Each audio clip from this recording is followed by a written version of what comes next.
Vai usar esse agora? Não, não vou usar em inglês.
Bom dia.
Olá, seja bem-vinda.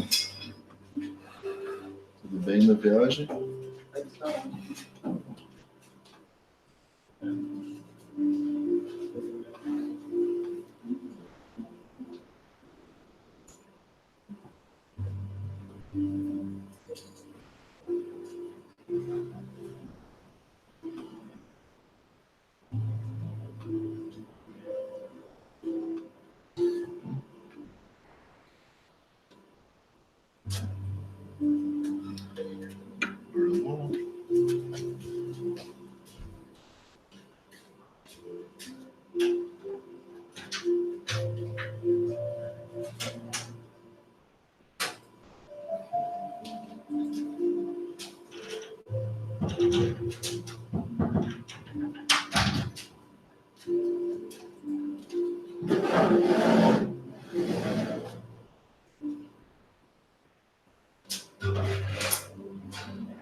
All right.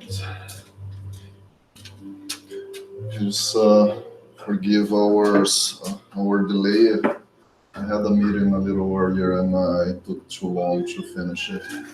Anyways, I will start with initial reading to harmonize everybody, and then we will go through our initial prayer. The text comes from the book Living Spring, and it's the text 99 called Persevere and Press On, based on the passage from the life of Paul, the letter of Paul to the Hebrews.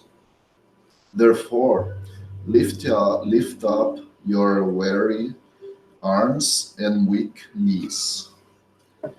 As in the letter to the Hebrews, chapter 12, verse 12.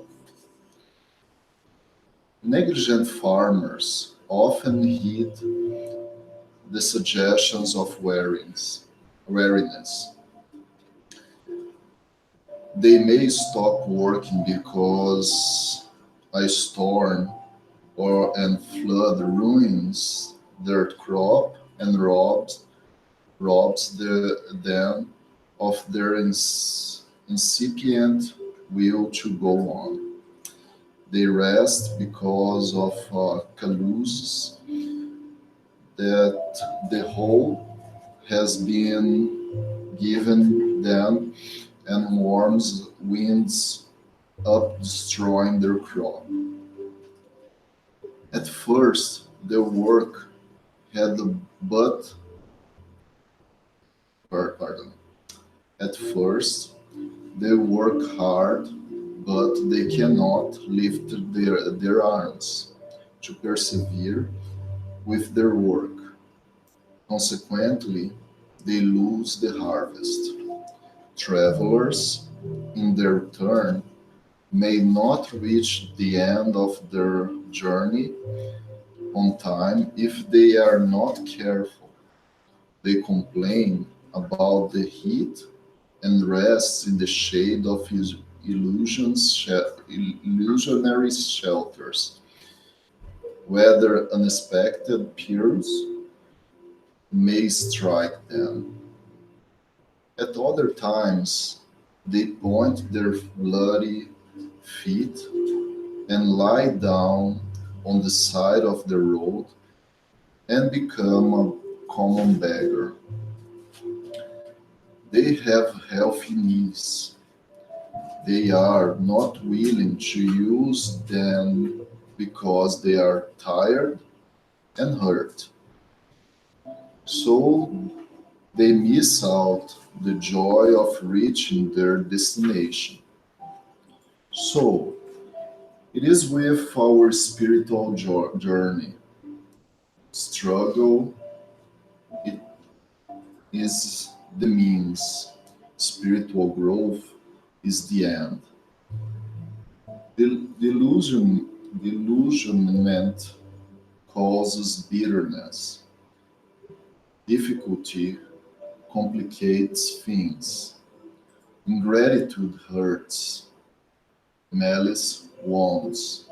However, if we abandon the field of the heart, because we cannot lift up our arms again in persevering effort, the worms of this disencouragement will soon strive in the midst of our dearest hopes.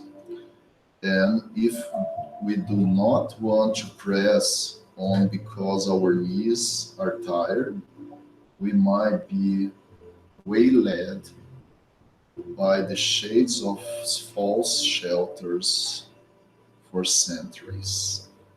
I would like to invite you all to close your eyes.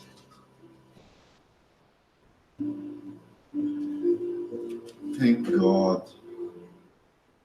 for all of us here today persevering, all our brothers and sisters who would love to be here today and for some reason, physical, emotional, spiritual, could not come. All brothers and sisters following us online, please enlighten our meeting, dear Father. Please give us the strength to persevere, to find ways to resolve our suffering, to find ways to start having glimpses of happiness, to find ways to help other people to be happy. May our meeting today, dear Lord, be enlightened by the words of Jesus, be enlightened by the example of the first century Christians,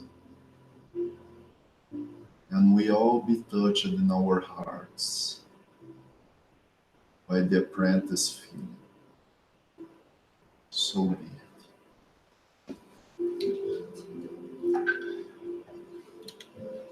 Very well. Thank you very much, all of you joining us. Just close something here to make some noise. We will be talking today about Apprentice Feeling. Soninha, você faz um favor para mim? Pega a introdução ao estudo reflexivo, que é o livro que eu estou baseando o estudo de hoje, só para dividir. We will be talking about Apprentice Feeling. And we are not at all giving you a recipe here to how to solve suffering, but based on the invitation of Jesus, how can we find freedom from suffering?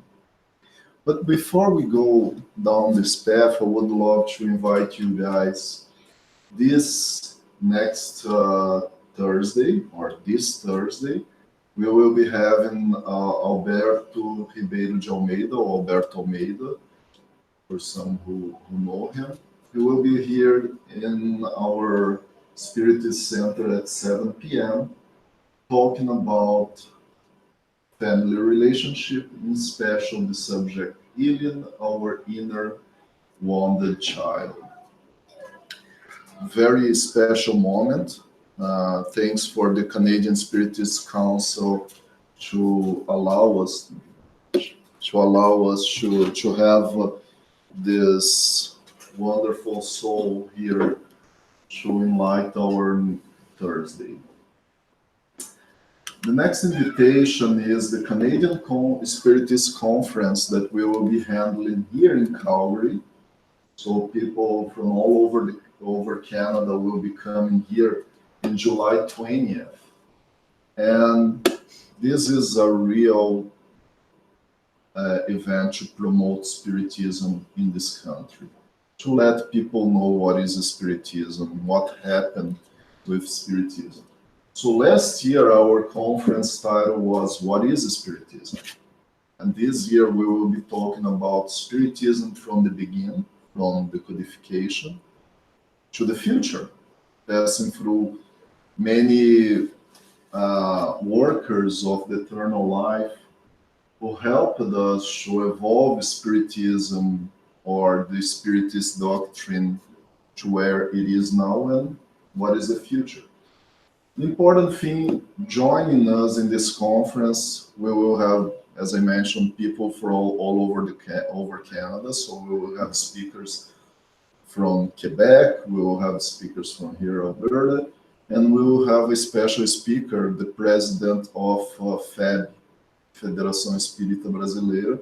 He will be here as well to join us. So please save the date. July 20th is a Saturday, and it's going to be a full day of very special meetings. And you all, no. It will be most likely in the Central Public Library in downtown. So we are finding a space there that we can put about 100 people. We think that should be enough. Here will be a little bit tight. We can't put more than 40 people here. And with the washroom and same saloon doesn't give much privacy, you know, for big events.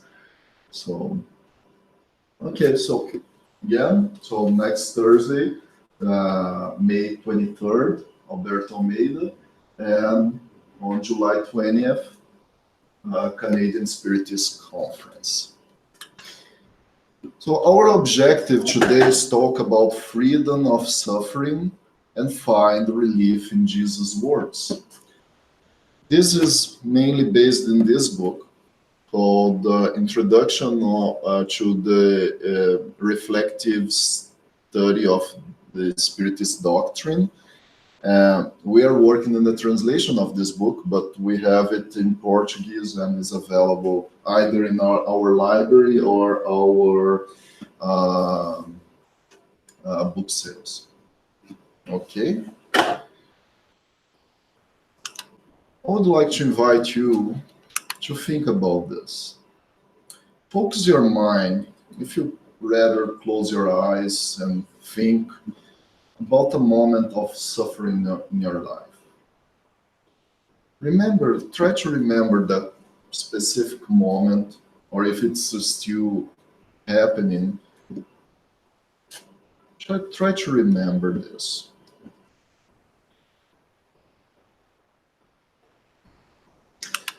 How difficult was to live under suffering, or how difficult is to live under suffering?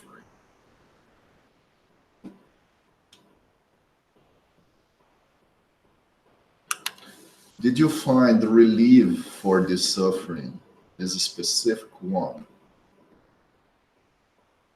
If yes, did you set yourself free of it? Which means, do you feel it again once in a while, or you feel completely free from it? And if not, how can you set yourself free from it?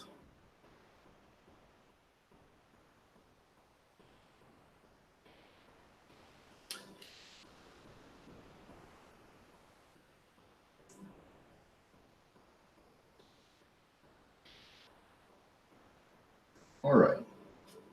So to start our reflections based on this questions or memories that we have. In this book, Alírio brings, and this is based on the revelation by Spirit called Honório, 3 different types of suffering. We have the suffering failure. What is exactly the suffering failure? It's when we are trying to achieve something and we fail, and comes the suffering caused by that. We're trying to, for example, to develop or do a easier example to understand. I'm trying to stop smoking. And I try, and I fail. And then there is the failure of not stopping smoking as I wanted to, but does it mean that I fail forever stopping smoking? No. I just failed that time, that specific part. I can fail many times, but I am still allowed and willing to try. The second one is the suffering by expiation. The suffering by expiation is, as you all know, I did something wrong and I need to expiate. What expiate means? Because this is a word, this is a kind of stigma in the Spiritist environment, talking about expiation. What is really expiation? Expiation from the Latin comes ex pia. Pia means purity. Pure. Extract the purity in me. So expiation is nothing bad really, but extract what is good from me. Bring it up, leave it, because I have been living in what? Suffering. I did something wrong and that brought me suffering through the law of cause and effect or other means. But the suffering expiation, we can, for example, a child was born with some disease and nobody can explain why that kid was born with that. And then we figure out, well, this comes from other lives. It's way larger than the picture I'm seeing right now. And these two first are both divine instruments for us to evolve. And then you say, oh, Erick, so God makes us suffer. Is it God who made us suffer? No, it was my own choice. I chose, for example, to kill someone. Now I have to suffer for it, or things related to this. So every time that I fail, it will come some suffering, so I can raise my hand, my head, and say, okay, I need to try again. And this will complete, by the end of this meeting, connect fully with the Apprentice Feeling. That's our main target to talk about today. But the third one is the suffering by revolt. And this is the tough one, because usually the suffering by revolt is based on I am already suffering about something, and then I decide, no, I don't know it. Why God is punishing me, or why am I being punished? And I keep this cycle. It just make me suffer even more, because the more I depart from God, from the divine laws, more revolt will come, more misunderstanding, more I will let this suffer and this revolt becomes suffering. With that said, and this is the third one for sure, is not a divine instrument, but something of our own creation, because I'm rebelling against my evolvement. There is something wrong. There is a light coming to me and say, you need to extract the purity of you. You need to get away from this rebellion, revolt movement. But I keep doing this. And there are many ways to do this. One of them, as we all know, is trying to trying to find a good quote in English, that por panos quentes. I try to hide my problems.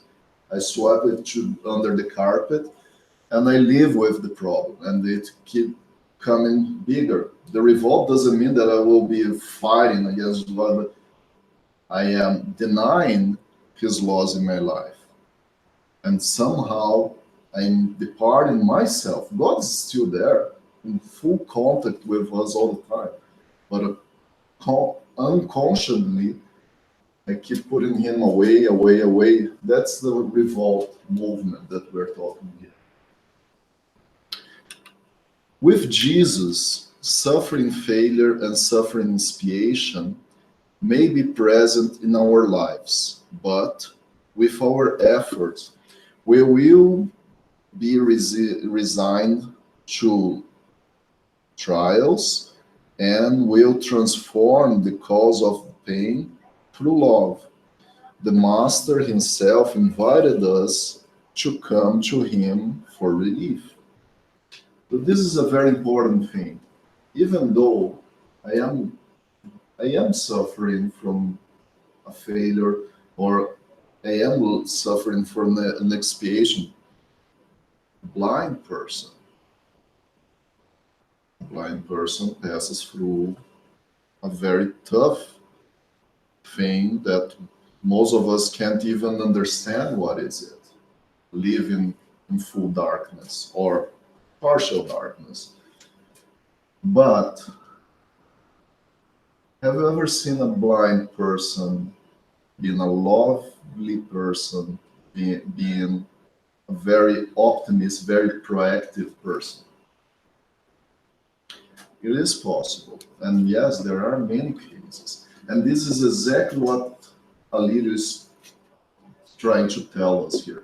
Even though we are passing through this process of expiation, this process of trial, failure, and try again, right? Provas, erro e atento de novo. We can't find resignation. We can't find love in these attitudes.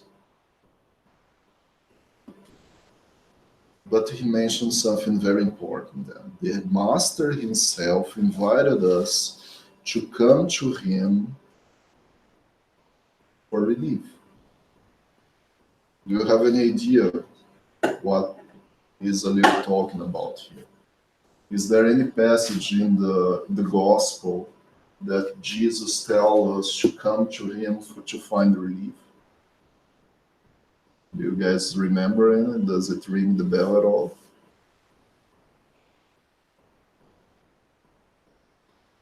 No? Well, there is this passage in the Gospel of Matthew, chapter 11, verses 28 to 30, so 3 verses, where Jesus told us, "Come unto me, all you who are weary and heavy laden, and I will give you rest. Take my yoke upon you and learn from me, for I am meek and humble in heart, and you shall find rest for your souls. For my yoke is easy and my burden is light." Now you probably remember this passage, I think right? read in another study, right? Monday should basically what we are doing today is almost the same, but I would say I will finish. But the understanding of this invitation, because this invitation is very important for us and it's applicable almost in everything of our lives. I take the risk to say everything, because most of the time that we are feeling weary, cansados, heavy burden, sobrecarregados, what we do from that 3 states that I passed there, do we fail and try to learn from that? Do we expiate, or do we rebel?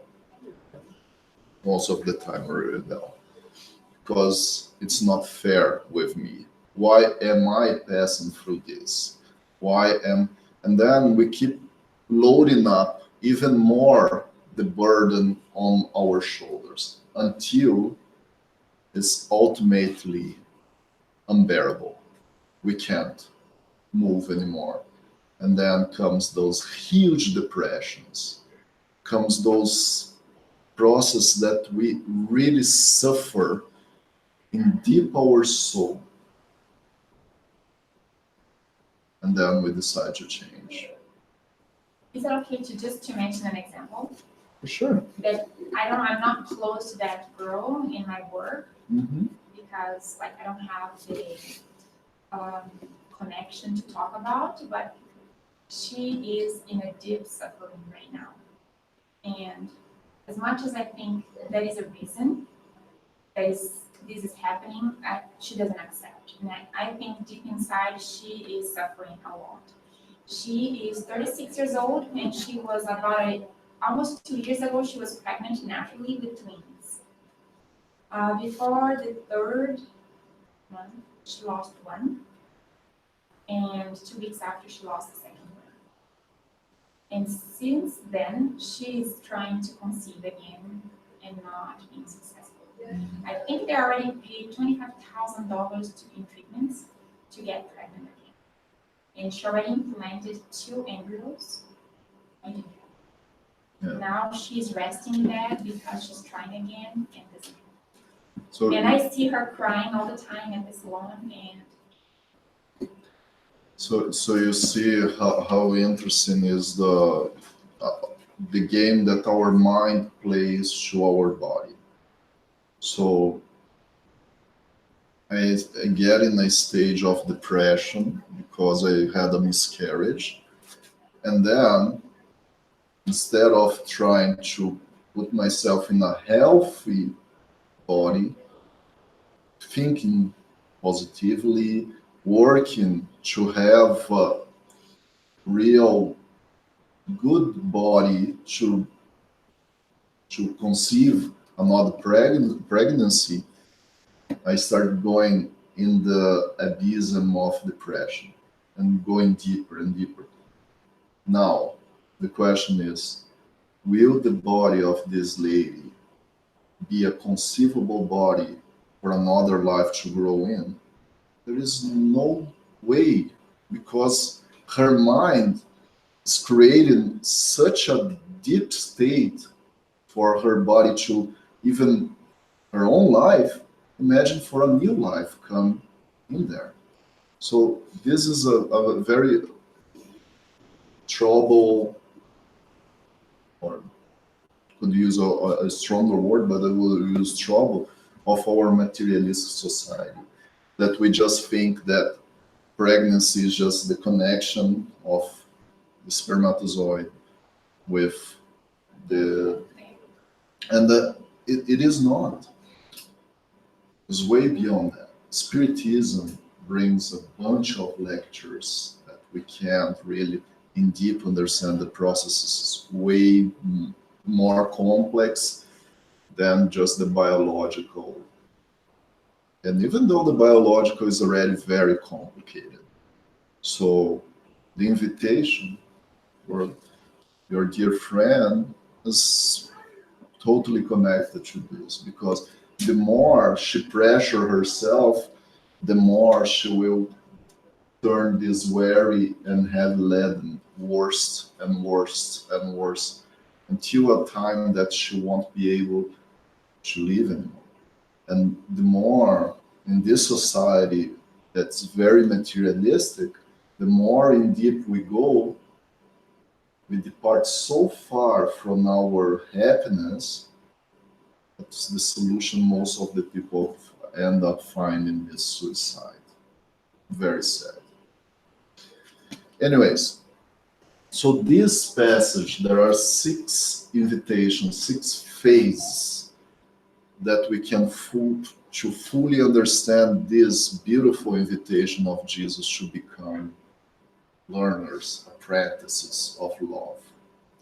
The first phase is, come unto me, all you that are weary and have laden. This first phase is an invitation to self-acknowledgement of suffering, affliction, overburden, that results in our own unloving actions, rebellion, pride towards life. So what basically Jesus is telling us here? First, it's the step of changing. first, in anything in life, we have to recognize that there is something wrong. So he is inviting. Have you realized that you are overburdened? Have you realized that you are suffering? If yes, then we go to the second phase. If we don't, we'll keep carrying this cycle until we realize I can't stand anymore. I need to stop this vice move, this vice cycle. After that comes then the second, the end of the paragraph. And I will give you rest.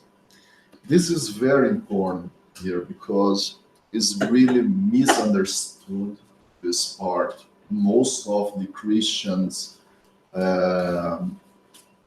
Christian beliefs or religions, if you rather, that if we don't need physically Jesus, like a statue or praying just for Jesus, this is not exactly the invitation. I will give you rest means a way deeper sense. After we recognize the recognition of our own guilt for the generated suffering, we can move towards love, represented by Jesus, with the objective of finding relief to our sufferings and burdens, so we can become an apprentice of the Master Jesus.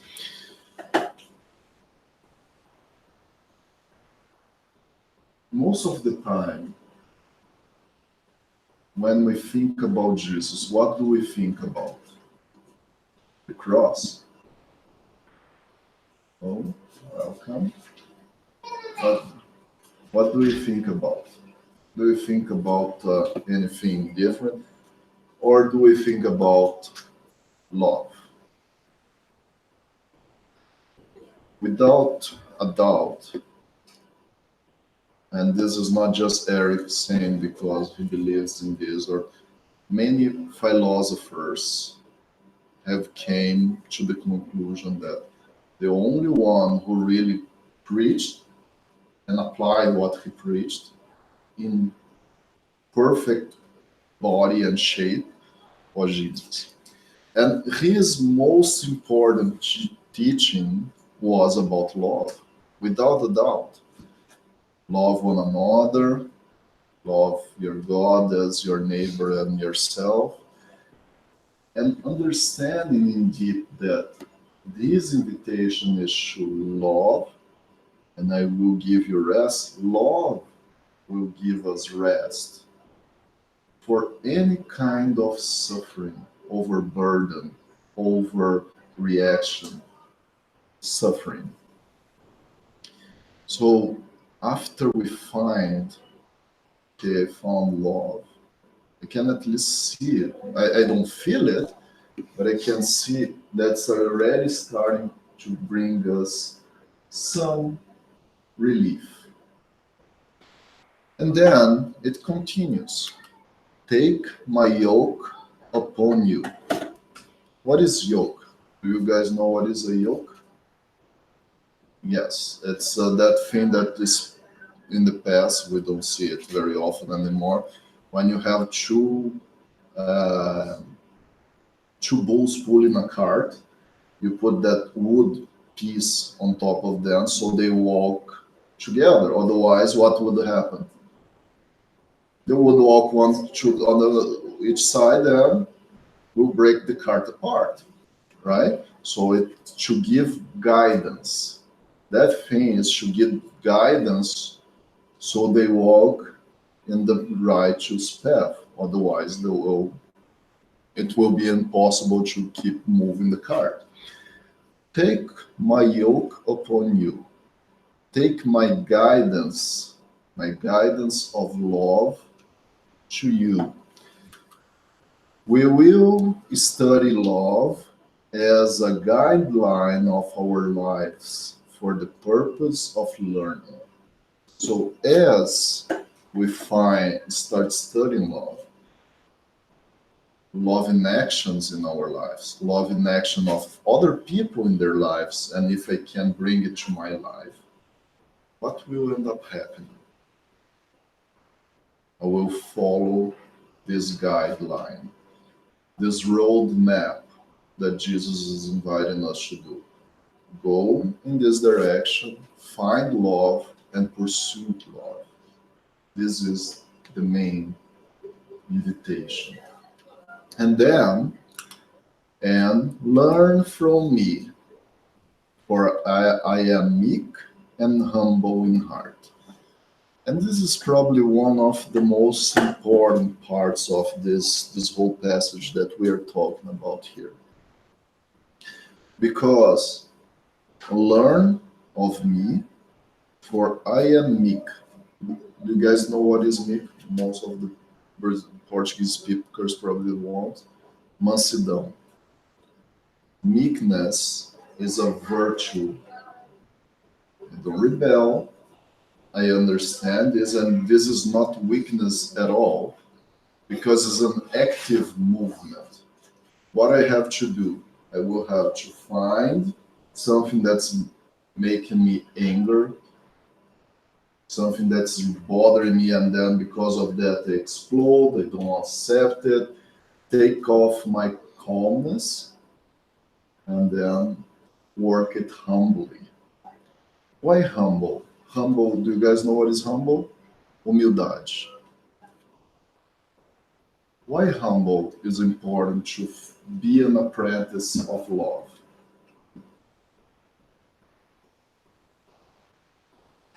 As we are always learning. Because we're always learning. But do we act like this? When we are doing a job interview,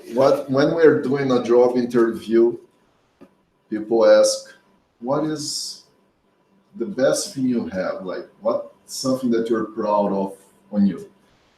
Most of us will answer, I am perfectionist.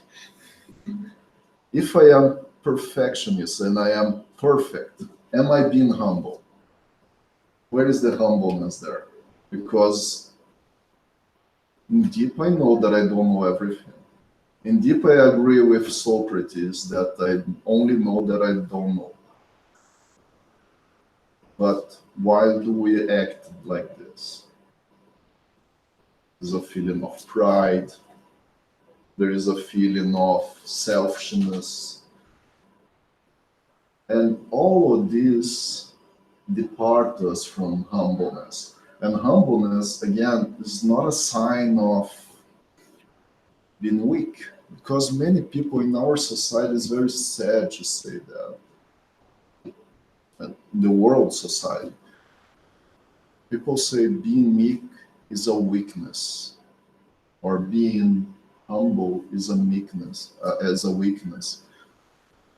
It is a virtue. There is nothing weak in it. You have to work really hard to depart yourself from your ego and leave the essential thing, or don't hurt other people because you ultimate or extremely want something, but respect that if you want something and that will hurt someone, you don't want it. You don't want to do it. Why do I want to hurt someone? Why do I want to step on other people to get what I want? This is very, very interesting way to see this. So to really become learners of love, we have to humble ourselves. Well, I don't know everything. I don't know everything. And most of the things I know about myself are showing me that I am overloaded, I am suffering, I am struggling with situations in my life. And then I will make myself not to push, this is not mine, this is the blame of other people, but feel that I am feeling like this. And other people don't have the power to push us to feel bad if we are fully convinced that I am a learner and I am protected by this feeling of, I know that I don't know everything. And if I do mistakes, it's fine. Next time I will try harder. Next time I won't do the same mistakes. Next time I will try to be a little bit more meek, a little bit more humble, to think what I made mistakes, where I made mistakes, and how can I achieve the right thing to do. And then, in this passage specifically, there is become effectively our master's apprentice, meek and humble in heart. Master of what again? Master of love. Master of love. And master of love is not that we put Jesus there, no. It's just because he lived, he mastered this feeling of love. And as we recognize it, we see him as a guideline, as we saw before, toward love. And then you shall find rest for your souls. What is this rest? What is this rest? Peacefulness, peace of mind, serenity, harmony to live. Finding serenity and harmony results from being an apprentice condition. This is important for us because every time that I take off the coat that I put on myself, the very heavy coat of perfectionism, when I take it off, don't we find rest? Isn't it easier, lighter to live? I am not perfect. I'm not trying to be the most perfect person on earth, but I'm trying to be the best of me. I'm trying to pull out of myself, extract from myself the best of me. That's again connects fully with the sense of expiation. For my yoke is easy and my burden is light. Feeling like an apprentice of life makes life easier, and through learning, transform evolution into a light burden to be carried out. As we understand that, okay, why am I trying to force my husband, my wife, or my kids to be the way that I want them to be? What will that happen? What will happen because of that movement that I am having? Will I find happiness trying to change other people? No, because I am not the savior of anybody. I am only the savior of myself. I can work just on myself. I can work on the others. I can help them. I can show them through my movements, and if they're right, because sometimes we have bad movements and we encourage other people to do bad movements as well. But we will encourage them to change because they see happiness in my acts and my feelings. But if I am not being happy in what I do, nobody will be really interested in what I'm doing, right? Because I'm departing from happiness. But the more we identify, okay, I have this problematic wife. For example, she likes to drink. will I keep fighting with her all the time because she's drinking? Because she arrives late at home, she makes too much noise, wake up the kids, and end up having problems with her own healthiness because of that. What is the right attitude here? Based on what we talked until now. How can I live with someone who right now is doing something that's really bothering me and is overloading my burden? That's the ultimate objective of this, to understand in our action. I give you an example probably most of us don't have in our homes, might have, but most probably no. But it's a very singular to see that an external thing is overloading. But is it the external thing on myself that I am overloading an external thing to come and put on my shoulders? How do I identify this and how do I apply this invitation of Jesus?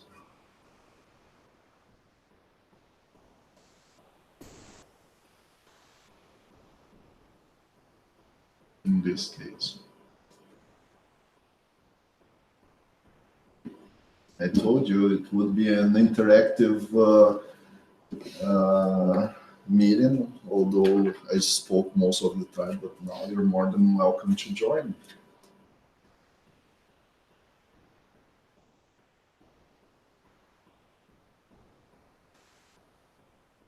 Journal is to act with the love in your thoughts and your actions and your words. To express this love, so many of the other groups is together as patience, yes, Unconditional love, remember? love, talking kindly, nicely, asking. That's, in my point of view, there is not any relationship in the world, I haven't seen at least, that is perfect. Even though, like, if we see a couple, I'm more talking about family relationships or wife and husband or couples, right? Mm-hmm. Because two people, they don't think exactly the same. They think differently. They have different points of view. The most important is to respect. And we, as imperfect as we are, it's hard to not try to put your beliefs on top of the other or make the others believe that the same thing, this is the right thing. You can express yourself the best you can, but it's up to the other person to think about it or not. But in that case, because I've been there a few times, I guess, it's try to learn the situation, reflect upon, Mm. and Wow, this last little piece is fully connected to this, right? not that I'm I trying say to you can't do learn, it, right? but here is the point. Let's talk about unconditional love. We talked a lot last weekend about this, but unconditional love, once again, is love without conditions. I will love you just if you're not a drunkard. But am I loving the person or the attitudes of the person? It's a question. What am I loving, the person or the attitudes that she or he is having? I love the person. But you have to I love the have person. I have to understand this in deep. I love the person, but I don't agree with his or her actions. And then I will put myself on this. Come to me, all you that are weary and heavy-laden. What is making me feel weary and overloaded? The attitudes of the person are really the attitudes of the person, or the way I am answering, I am responding to the attitudes of the person. I have already chosen to love the person, no matter what. But doesn't mean that I agree with the actions, and I will respect those actions. For example, a very tempered father who likes to spank the kids. Will I agree with it? No. But does it mean that I won't love this person anymore? As a person, as an immortal being there, that one day will learn that spanking the kids, coming drunk home late in the night as a family member, doesn't make sense. So what I will do, I will help myself first to understand those feelings that I am having towards that person. And then I will exercise love. And I will start finding some rest, because everybody, we have good things, we have bad things. Still, I can see the good things and motivate them, stimulate them to grow, to flourish, or I can just keep pointing the wrong things. And that's what we ultimately do. Just keeping the point. You're wrong this and this and this, you are not good in this, or you do just this wrong. And the more we do this, are we exercising love? Or not? I am not saying that we are not supposed to see what's wrong. I'm not saying this, please. Nobody's here should be blind. Don't respect the attitude, love the person. And then comes the third and fourth part that are very important in this situation specific. Okay, I chose to follow the guideline of love. I chose to take the yoke of love on me. And then what are you gonna do? Instead of fighting, instead of creating those very corrosive reactions and actions, I will make myself and humble that I am also imperfect. I do make mistakes, and the other person also doesn't like my mistakes, but I will recognize, I will see where I am creating this weary and heavy-laden, and in Spiritism we call it what?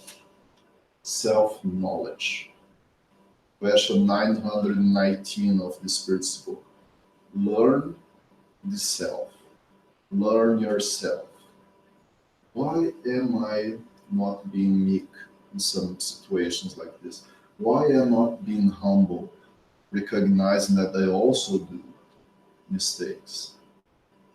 Why am I will use a new word here, most of you are not familiar, dislove this person. Because not love in a way that keep pointing errors, keep pushing the person away, but how can I change my behavior and will show the other person, look, I love you, but I don't love your attitudes. I like the way you are, but I don't like when you do this. And then the relationship will bring us more harmony, serenity to improve, because it's a chain, it's a cycle.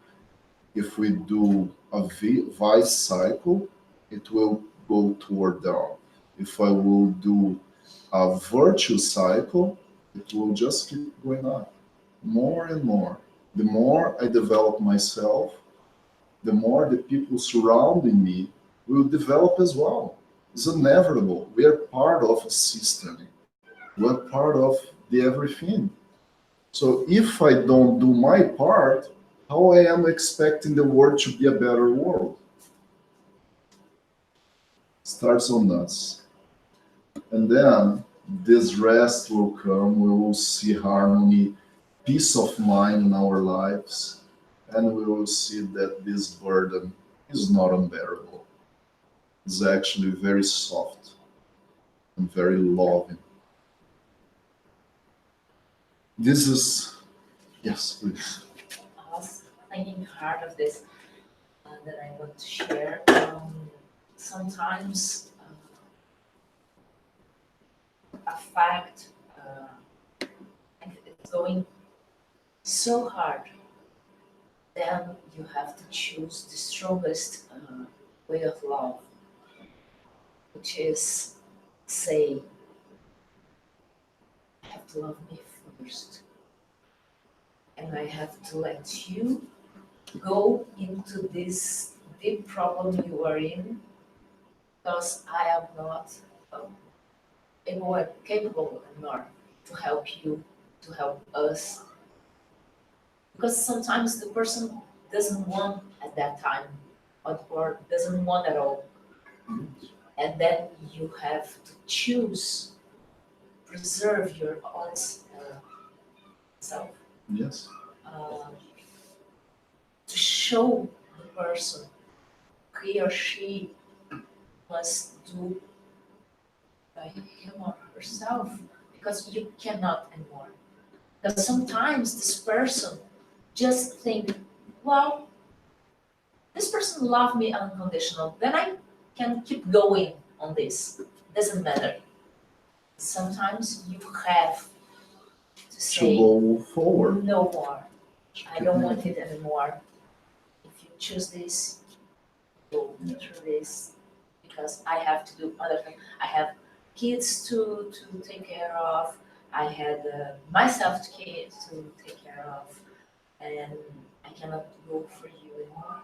Yes. And I saw twice with parents having kids with addiction problems, Mhm. and they have to choose, and they have to do the strongest choice. Very tough choice. Yeah. See, Yeah. just This is a very good point, and again, in almost all relationships we have in our lives, we always have three possibilities to choose how to solve that situation.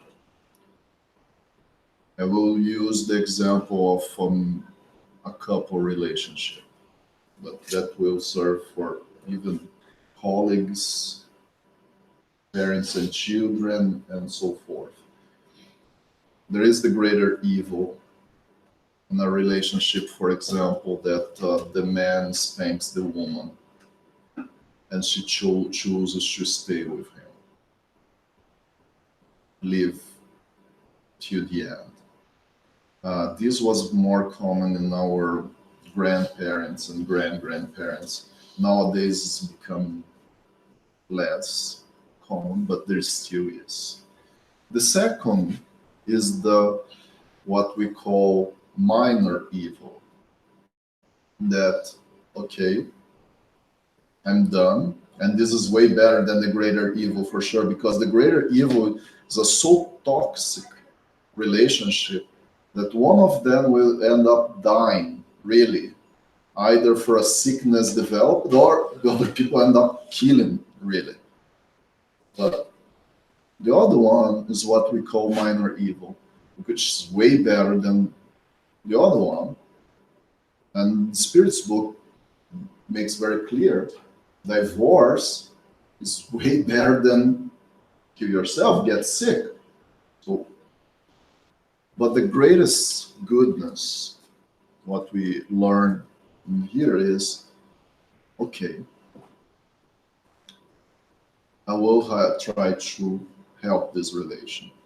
I will do my best to develop virtues that will encourage the other person also to change the way he or she is moving. But sometimes goes for 1 year, 2 years, 5 years, 10 years, and the person doesn't change. I chose to love, the other person doesn't? Am I there to suffer? And then, yes, for sure, to depart and having your own life, it's the only way. We're not here to try to change other people. As I mentioned before, we're not here to be saviors of other people. This is a very misunderstanding that sometimes the Spiritists have, that we're here to save other people, save from their poverty, save from their ego movements, from their anger, from their selfishness, and so forth.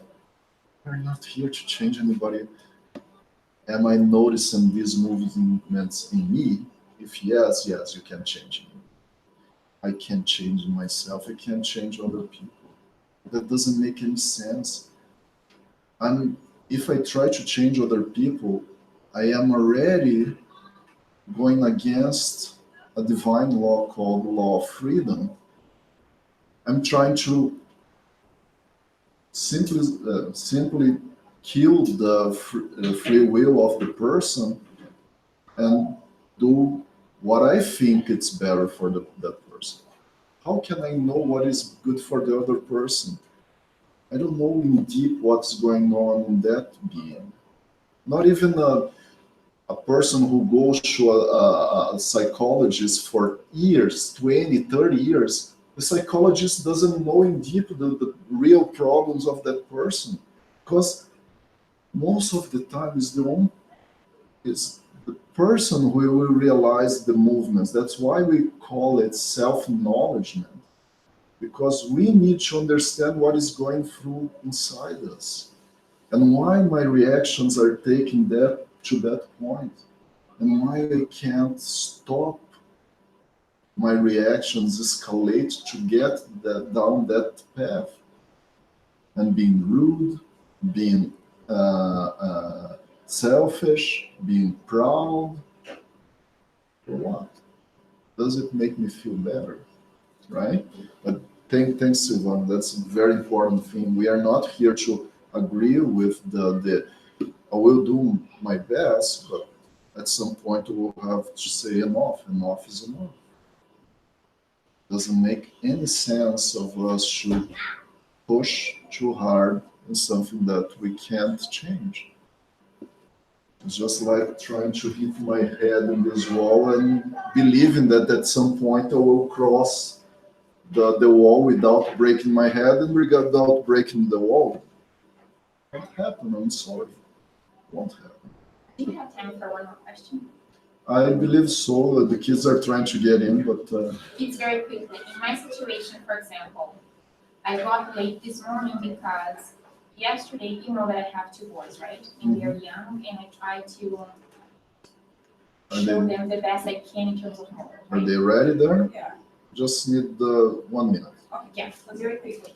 So my older one, I tried to wake him up and he said, I'm so tired, I wanna go today, I'll go tomorrow. I said, we're not coming tomorrow, we're going today.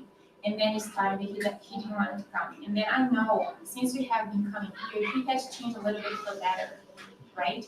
Anyways, he got into the kitchen and then he started with me. I'm not going because you were too much, when you go there all the time. And then what I should do?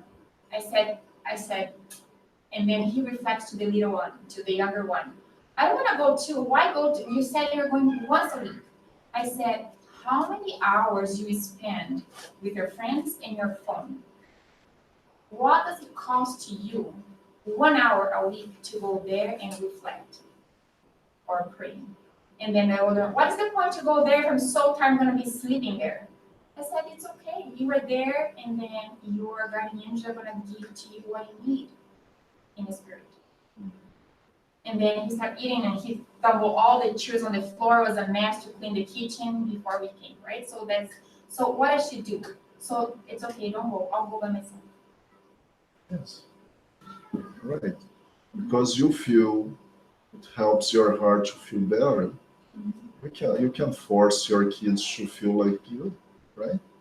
You can show them that it helps you and maybe it will stimulate them.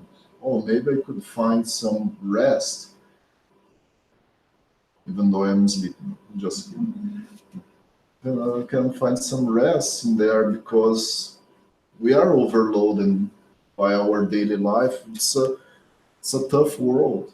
It's a tough world that we live, and it's getting tougher and tougher. There's too much information, too much going on out there. And if we don't heal ourselves, nobody will heal for us.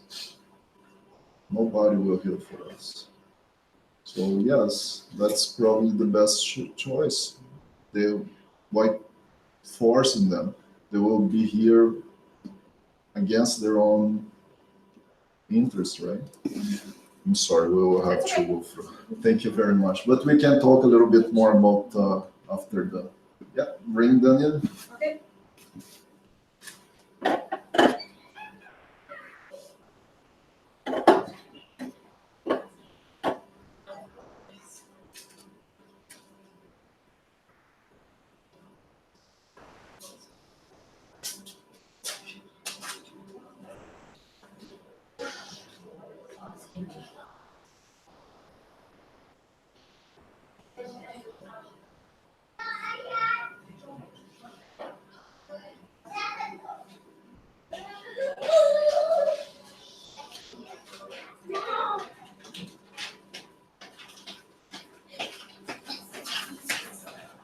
Hello, guys.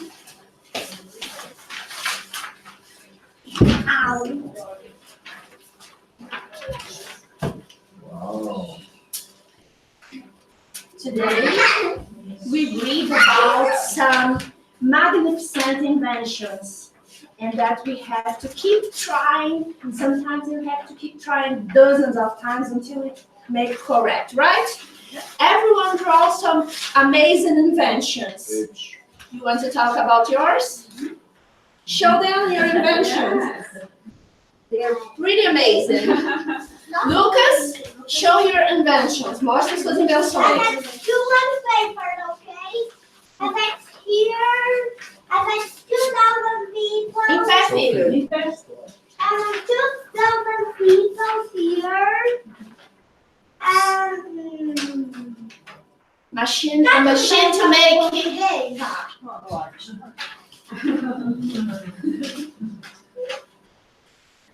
Tem 8.000 pessoas e gigante. Primeira máquina para fazer o Canadá quente. Arrumado com uma faca na mão, passando manteiga no pau.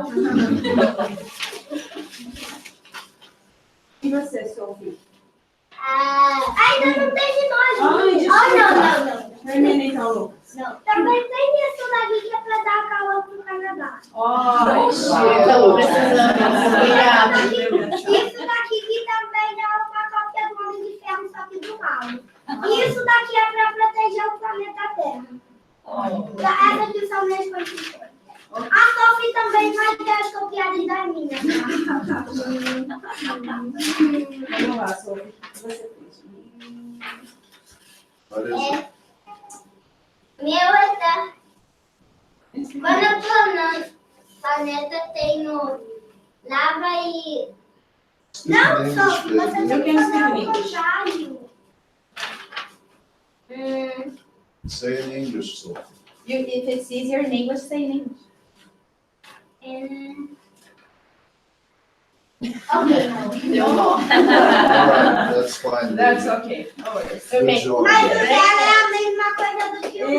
Mas o dela é a mesma coisa do que o meu. There's no problem. Não, ela me Para copiou, os mais tá? velhos, Ela tava olhando pro os meu, pais. ela me copiou. os mais velhos, os pais podem Não, visitar. Para a semana eles têm um desafio de ser conscientemente mansos e humildes. Então, na hora que tá para perder a calma, o desafio é conscientemente autocontrole. Tentar conversar e negociar ao invés de discutir. É o desafio dos mais velhos. All right, good job. Thank you. Sentimos sua falta.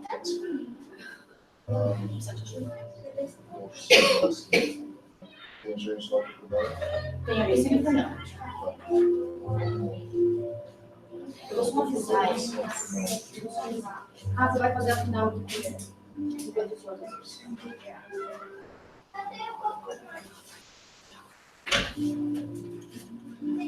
All right, guys, thank you for joining the meeting. We'll do our final prayer and then we have the passes after that. I invite you all to close your eyes and remember that suffering moments that you reflected in the beginning of this meeting.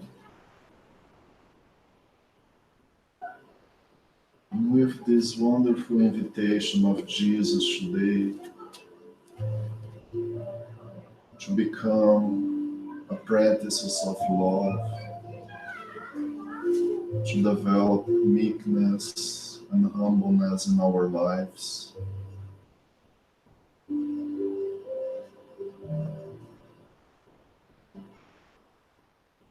Let your being feel lighter and thank our Eternal Father for this wonderful opportunity of being here today, exchanging knowledge, sharing what we already have in our hearts. Dear Father, thanks for this wonderful meeting where we had the opportunity of reflecting about Jesus' invitations, where we had the opportunity to find freedom, to break free from the suffering that we pass through in this life. May, Father, all the brothers and sisters who are not here today be also enlightened by this wonderful light that we are receiving right now. May they all get stimulated to find Jesus' invitation in their hearts. And we all together work hard, do all the efforts we can to be better beings and make a better world. Please enlighten our Sunday, our week, and especially our special guest coming Thursday. So be it.